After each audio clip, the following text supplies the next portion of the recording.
кийинки сөз Арип Жанованын өкүлү Муратбаевга берилет. Трибунага өтүп өзүңүздүн укуктук позицияңызды айтып берсеңиз. Мен өзüm кайрылымы кубаттайм. Сөзүм катары төмөнкү окуяларга таянып кетким келет.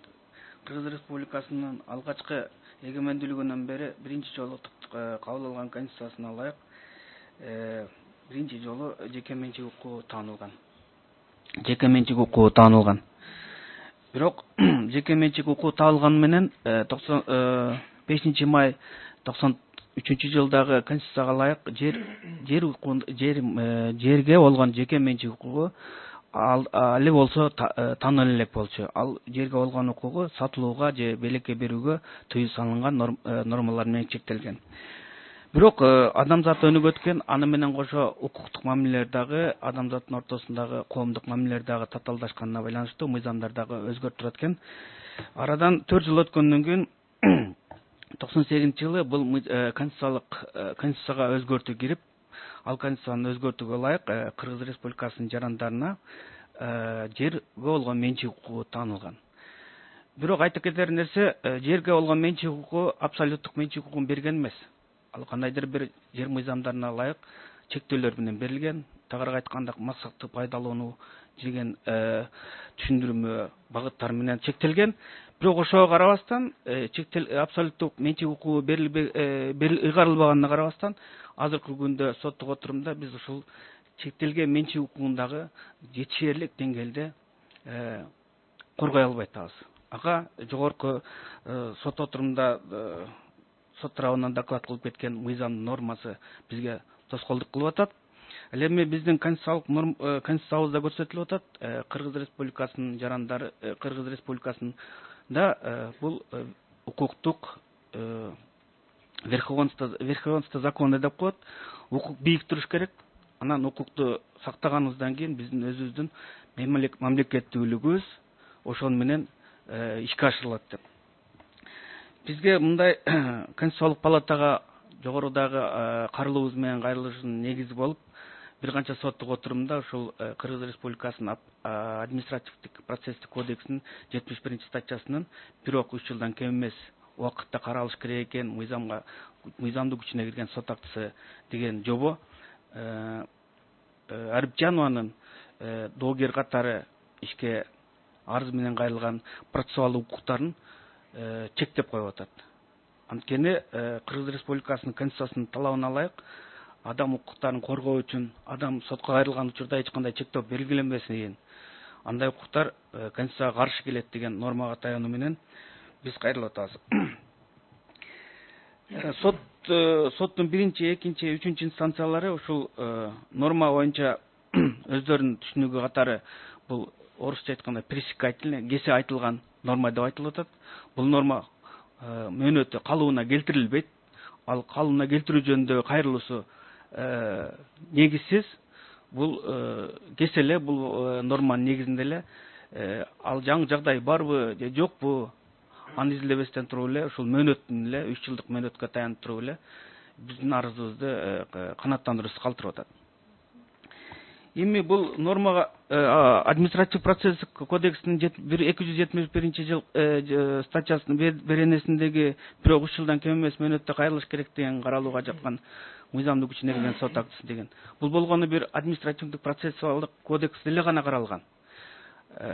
Мисалга келтирип кетсек, жарандык процессуалдык кодексте эле ошол 2017-жылдын 1-июнунда колдонууга кирип атат. Административдик процессуалдык кодекс менен кошо эле. Бирок ал жерде эч кандай мындай 3 жылдык мөөнөт менен чектөө коюлган эмес. Өзүңүздөр билесиздер, Кыргыз Республикасынын нормативдик актылар жөнүндө мыйзамына таянсак, бул эки кодекстин иерархиясы боюнча, деңгээли боюнча экөө бирдей юридикалык күчкө ээ. Кыргыз Республикасынын бүгүнкү күнгө чейин жогорку сотунун пленумунда бул жаңы ачылган жагдай боюнча, жаңы жагдай боюнча деги эле административ процессуалдык кодекс эмес, деги эле ошо граждандык тартипте каралган иш боюнча бир да пленум кабыл алган эмес.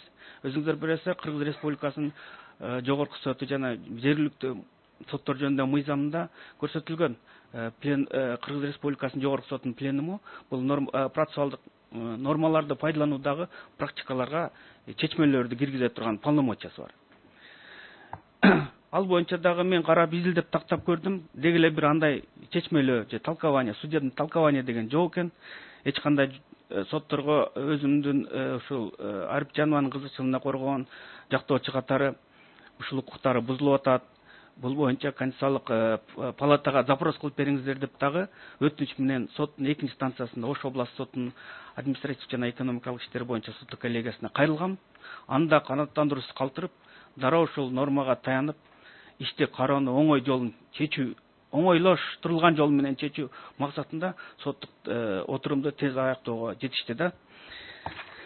Анан жогорку сотто кайрылганыбызда дагы ушул нормага эле таянып чечилгендиктен биз вынуждены ушундай шарттарда Конституциялык палатага кайрылуу менен өзүбүздүн конституциялык укугубузду коргоо максатында жана жогорудагы соттук актылардын кайра мыйзамдуу чечилүүсүнө жол ачылат деген негизде кайрылып отурабыз.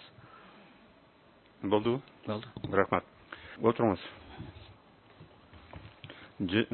Малатаж Голд юридикалык жактын өкүлү Расуловго сөз берилет, андан кийин суроого өтөбүз.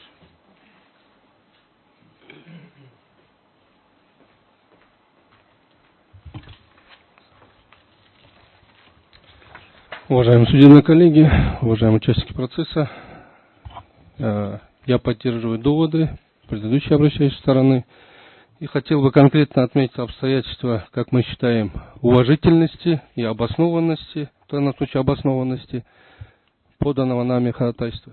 Не работает, что ли? Вот. Я в первую очередь хотел обратить внимание, что Конституция Кыргызской Республики, а именно статьей 20 части 1 и 2, указано, что в Кыргызской Республике не должны приниматься законы, отменяющие или умаляющие права и свободы человека и гражданина. И указан перечень оснований, по которым они могут быть ограничены. Данная ситуация, как только что мой коллега представил, Малатаж Голд также столкнулась с данной, скажем так, противоречием и неопределенностью, а именно, как было указано судьей-докладчиком, определение Верховного суда в мотивировочной части, отказывая удовлетворению нашего ходатайства, четко было указано, что норма статьи 271, а именно выраженная словами «не позднее 3 лет с момента вступления в силу судебного акта», является императивной нормой. Хотя, согласно статье 103 Административно-процессуального кодекса, там не указано ограничение, что данный срок не может быть восстановлен.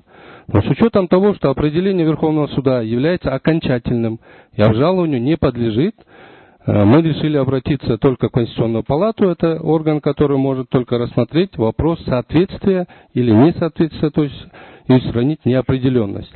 В данном случае я считаю, что законодательно, то есть Конституцией,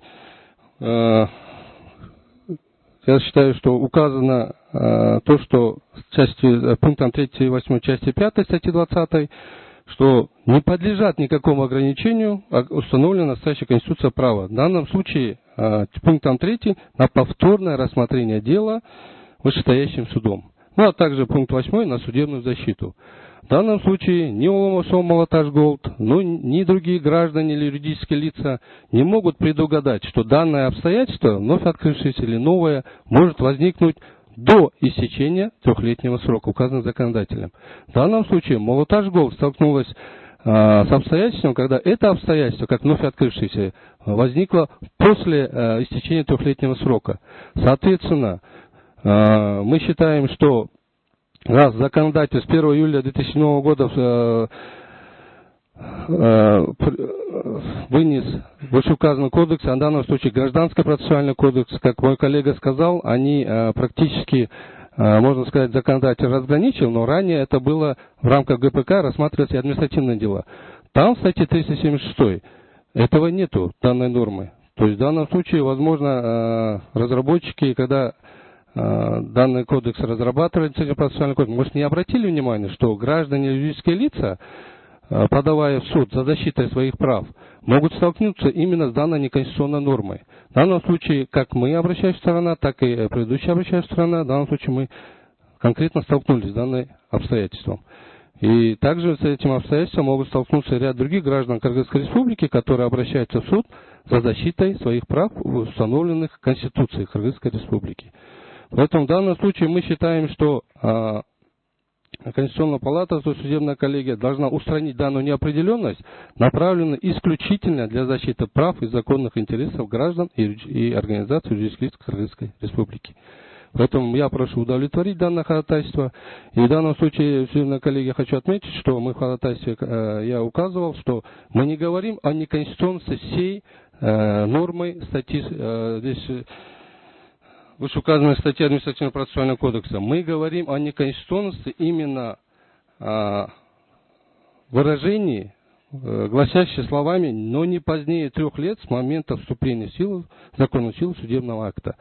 А в остальной части я лично не считаю ее неконституционной, потому что законодателям должны быть определены определенные ограничения. В данном случае 3-месячный срок, который также указан в Гражданском процессуальном кодексе. Я прошу на это обратить внимание. Поэтому только мы считаем, что выраженное словами не позднее 3 лет, это норма, ограничивающая права граждан как на судебную защиту, так и на пересмотр дела в судах различных инстанций Кыргызской Республики. У вас...